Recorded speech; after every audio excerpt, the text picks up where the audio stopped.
You are watching the National News Desk, America's News Now. People don't have electricity, they don't have access to their refrigerators, and so they need food that they can eat easily.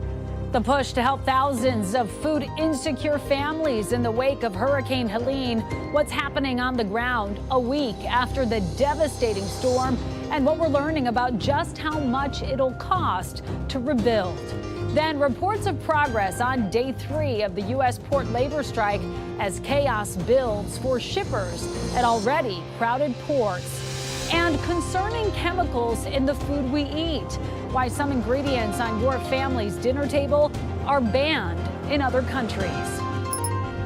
This is the National News Desk, America's News Now. I'm Amira David. A week after Hurricane Helene began ravaging Florida, Georgia, the Carolinas, Tennessee, and parts of Virginia, the death toll continues to steadily rise. And tonight, the number of people killed has officially surpassed 200. This hurricane cementing its place as the second deadliest to hit the U.S. in the last 50 years, as hundreds more still remain unaccounted for.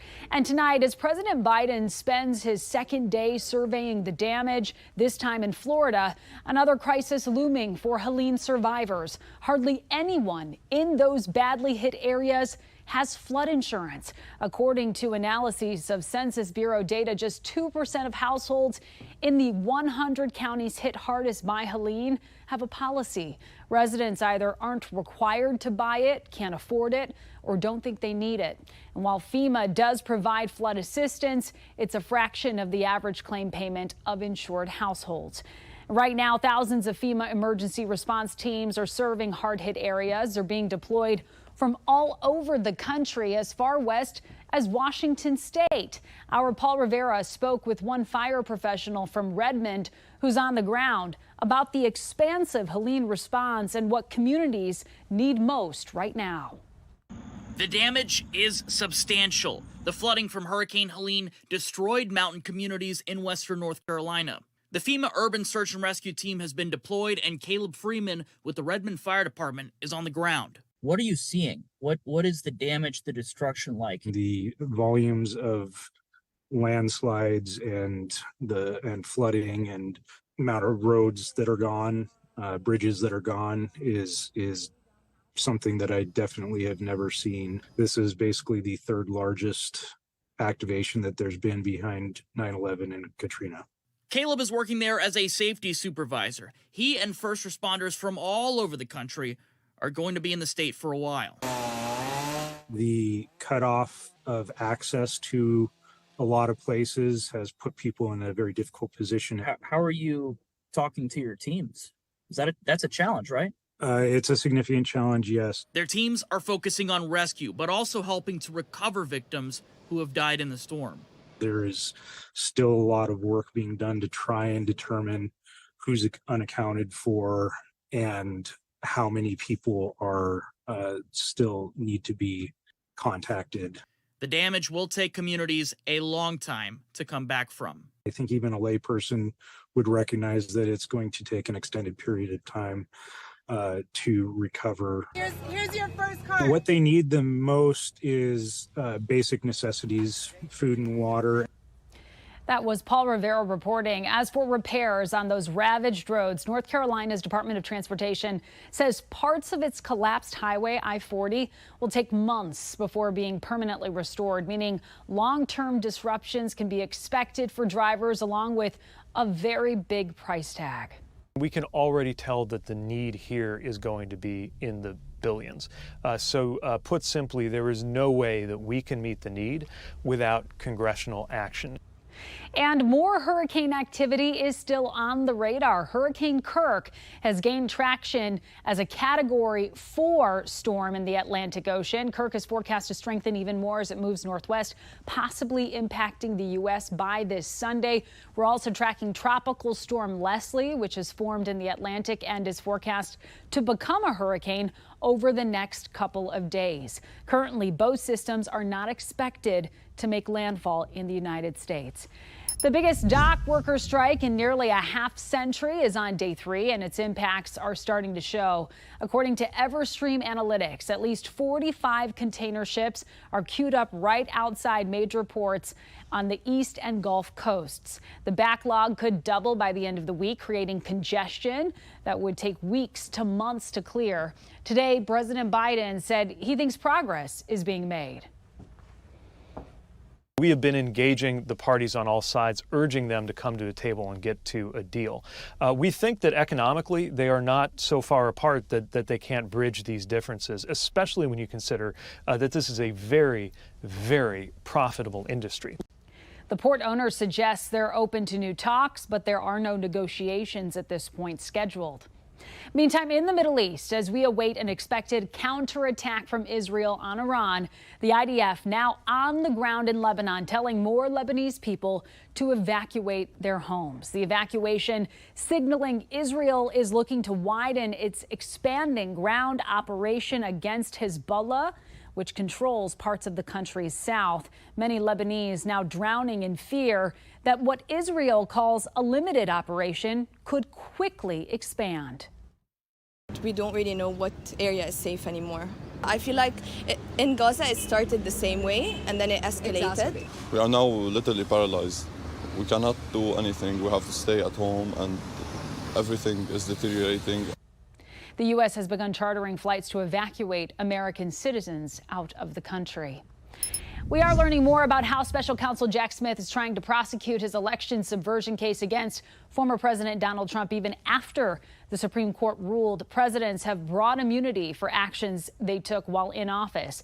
The National News Desk's Atra El-Nashar shows us the evidence a judge just made public. Special Counsel Jack Smith laying out his case that former President Trump was acting as a candidate, not a president, when he allegedly tried to subvert the results of the 2020 election. And therefore, Smith says, must stand trial for his private crimes as would any other citizen. U.S. District Court Judge Tanya Chutkan has to assess whether Trump's actions were part of his official duties or not, after the Supreme Court partially sided with Trump's argument that presidents have absolute immunity. Trump reacting to Smith's filing Wednesday night. He's a deranged person. I call him deranged Jack Smith. This was a weaponization of government, and that's why it was released 30 days before the election. And it's nothing new in there, by the way, nothing new. They rigged the election. I didn't rig the election.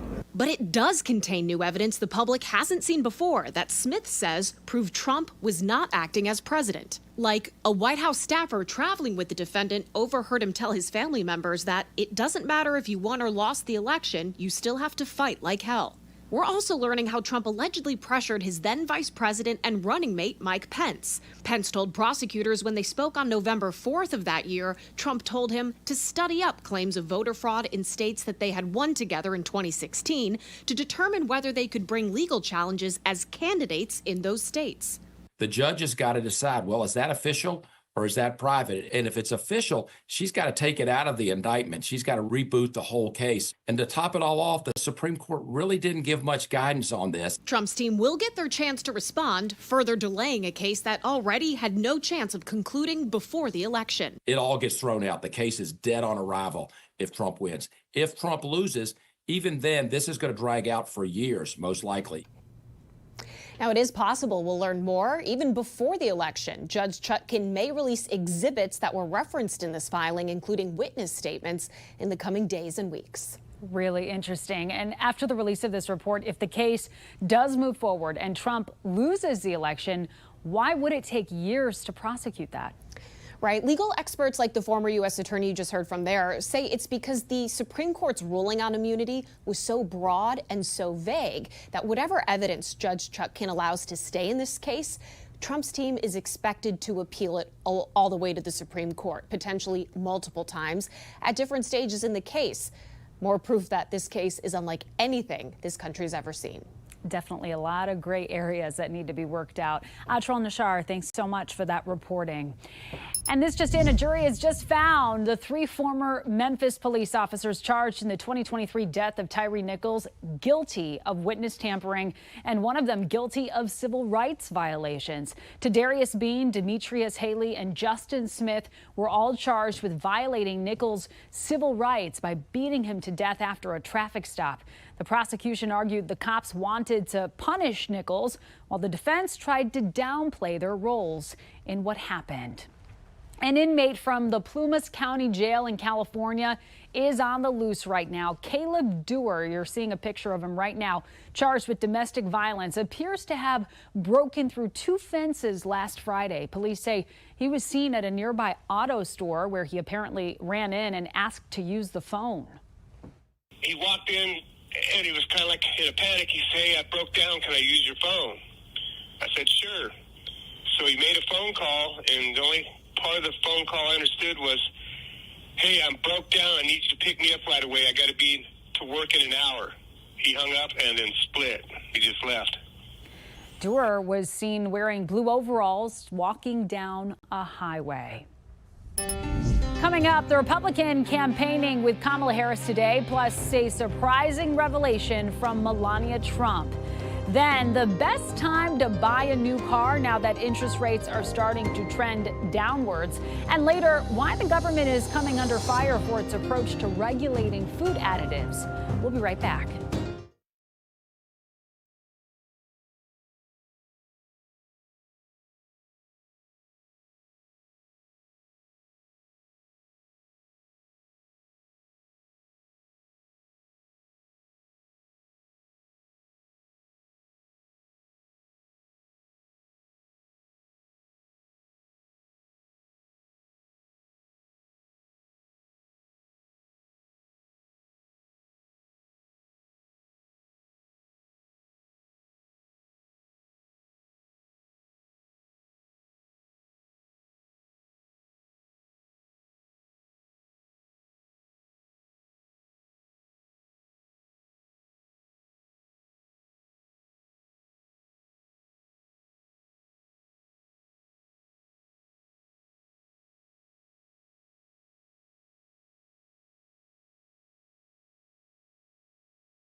Right now, Vice President Kamala Harris is holding a campaign rally in Ripon, Wisconsin, her 5th visit to the state since becoming the Democratic nominee. Former President Donald Trump campaigned in Wisconsin earlier this week. Republican Liz Cheney joining Harris at that event. The former Congresswoman endorsed Harris last month and aims to help her reach moderate voters. Cheney lost her seat 2 years ago to a Trump-endorsed candidate. Also in the Midwest, Trump campaigned in Michigan today, holding a rally at Saginaw Valley State University. He's increasing his visits to the battleground state with just weeks left to go until the election. And every presidential candidate since 1992 who won Saginaw County in Michigan has won the entire state. But in a rare break from her husband, former First Lady Melania Trump took a stance on abortion that's really at odds with his policies, posting a video to X after The Guardian reported excerpts from her upcoming memoir. Without a doubt, there is no room for compromise when it comes to this essential right that all women possess from birth: individual freedom. She writes that she supports abortion rights free from any intervention or pressure from the government. Her husband often takes credit for overturning Roe versus Wade and sending the issue back to the states. In your money tonight, mortgage rates increasing for the first time in 7 weeks. The average 30-year mortgage rate was 6.12% this week, up from 6.08% last week, according to Freddie Mac. The Fed began rate cuts last month and will likely do more this year, which should help reduce mortgage rates. This as we learn more people are applying for unemployment benefits. Newly released data shows jobless claims increased by 6,000 last week to reach 225,000. That does still reflect a stable labor market. Meantime, new car sales have slowed for most automakers, driven in part by high interest rates. Now those rates are edging down as end-of-year demand kicks in. Our Melanie Hastings spoke with an auto expert about why October may be the best time to buy. Now that 2025 models are coming in, dealers are anxious to unload last year's inventory. You may have a better chance of getting a deal on the outgoing model, which would be a 2024 versus a 2025. So usually it's good to look at the end of a period, the end of the month, the end of the week, the end of a quarter.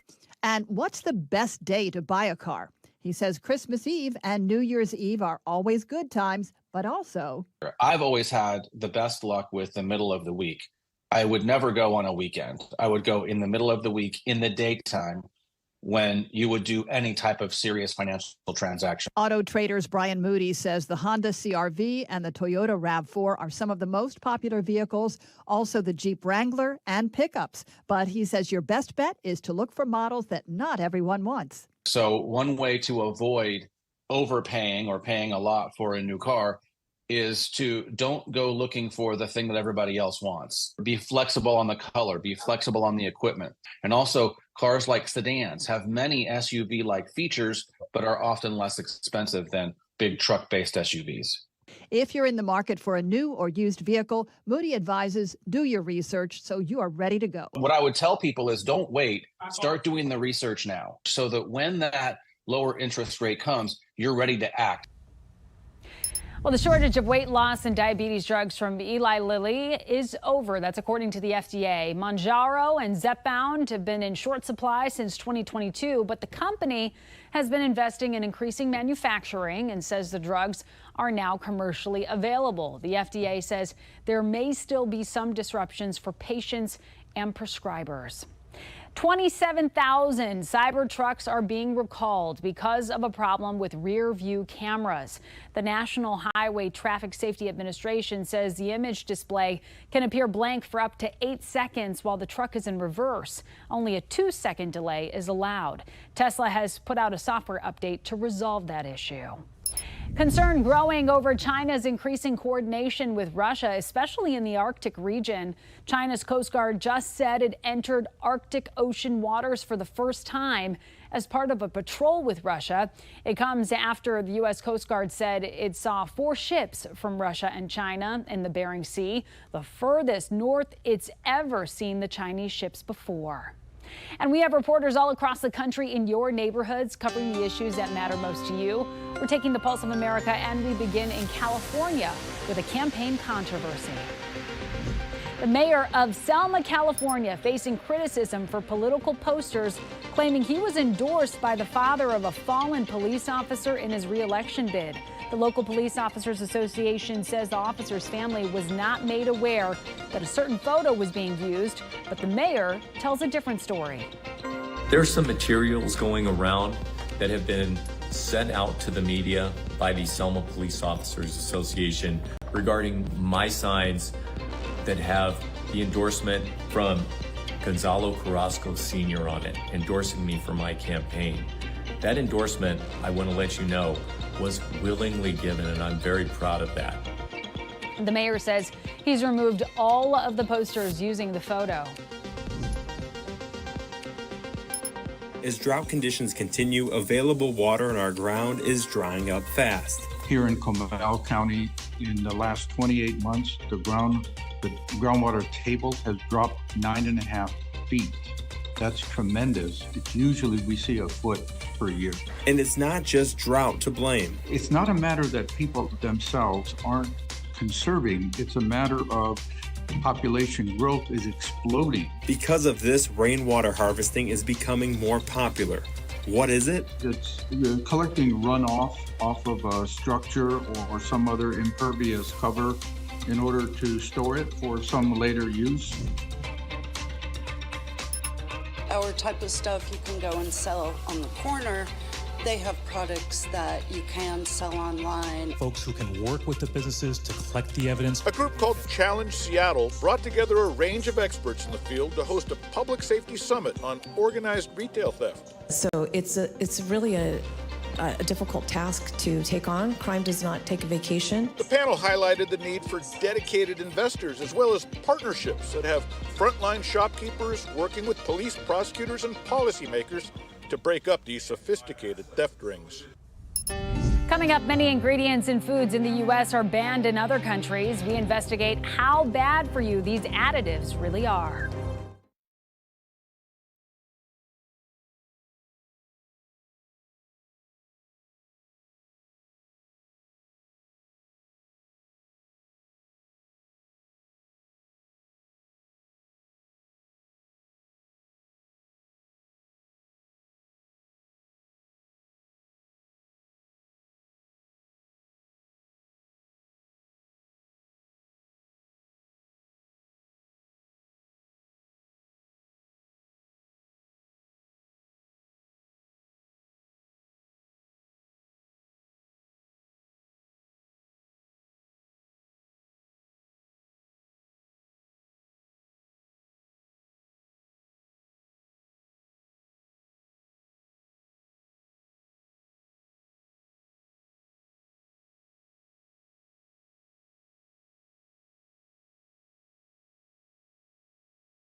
Did you know that some of the foods you and your family could be eating contain ingredients that are banned in other countries but are still legal here in the U.S.? Some of those additives are suspected of causing cancer, even changing one's DNA. It's led to concern that a more lax approach to regulating food chemicals in the United States could be putting consumers at risk. Spotlight on America correspondent Angie Moreski investigates.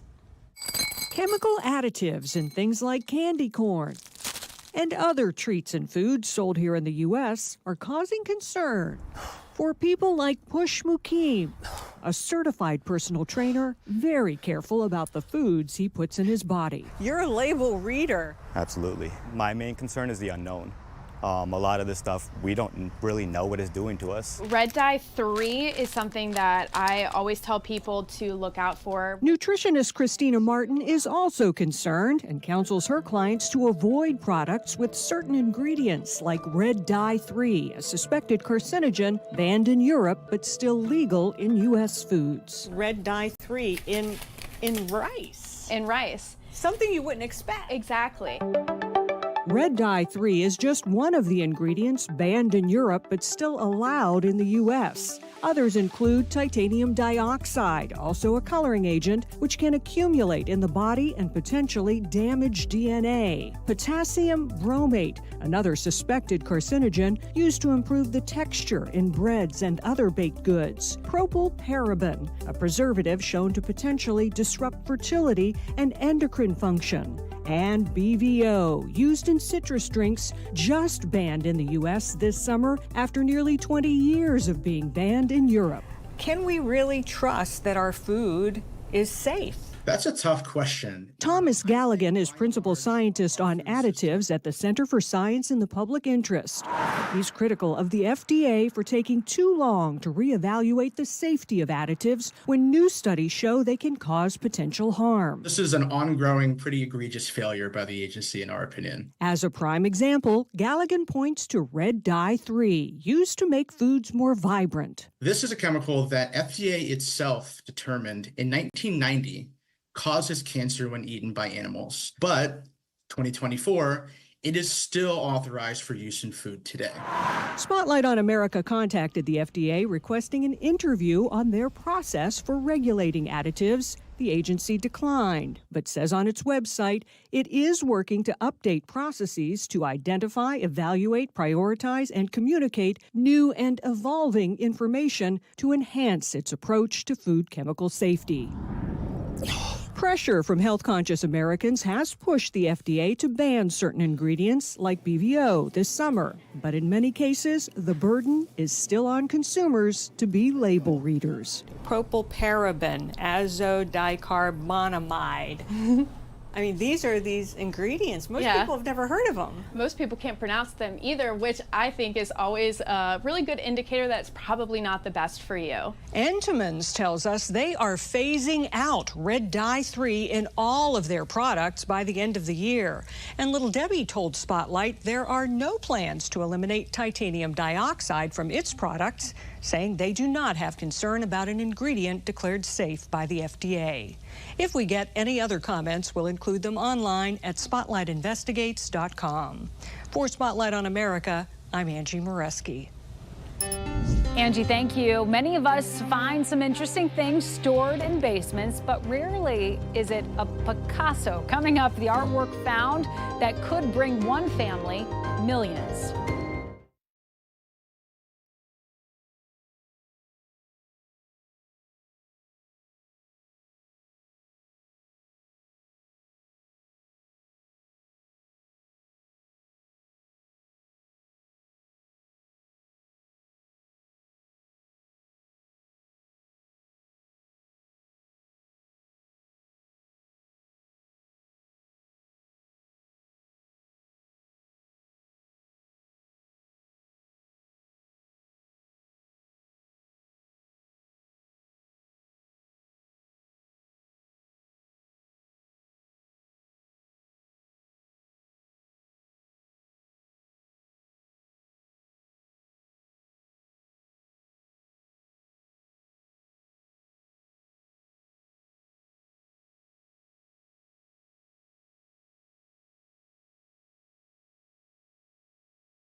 An art dealer found this painting in the basement of an Italian villa 6 decades ago. He hung it in his family home for 50 years without ever knowing that it was an original Picasso worth millions. The oil painting features Picasso's asymmetrical style of a woman in a blue dress with red lipstick.